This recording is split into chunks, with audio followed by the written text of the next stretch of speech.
جب یہ ہوا میں کہتا گیا، میں نے ساروں کو کہا کہ اتنا بڑا ظلم ہو رہا ہے تو اس کے اوپر انکوائری ہو. میں نے چیف جسٹس صاحب کو میں نے وہ سائفر بھیجا کہ جی اس کے اوپر انکوائری کروائیں. نیشنل سیکیورٹی کاؤنسل کے سامنے رکھا.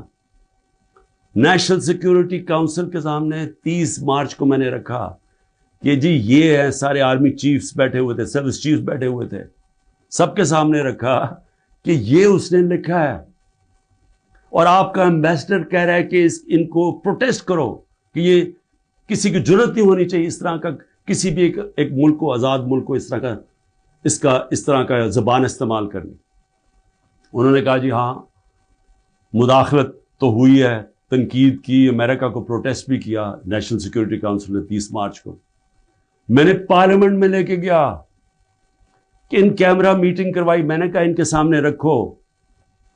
اپوزیشن کو لیڈر ہی نہیں آیا اس میٹنگ پہ. شہباز شریف، آصف زرداری انہوں نے بائیکاٹ کر دی. کیوں کی؟ کیونکہ ملے ہوئے تھے ساتھ، یہ اس کا حصہ تھے، یہ سازش کا حصہ تھے.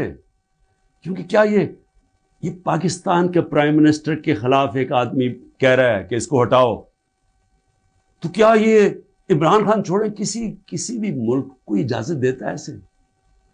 کیا ایران کے اندر کسی کی جرت ہے کہ ان کے ایمبیسڈر کو کہے کہ جا کے اپنے پریزیڈنٹ کو ہٹا دے؟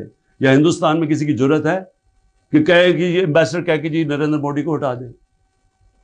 قومی غیرت ہوتی ہے، قومیں غیرت کے اوپر کھڑی ہوتی ہیں، قوم غیرت سٹینڈ لیتی ہیں، مشکل وقت گزارتی ہیں اور مضبوط ہو جاتی ہیں. دنیا ان کی عزت کرتا ہے، دنیا اس قوم کی عزت کرتا ہے جو اپنی عزت کرتی ہے.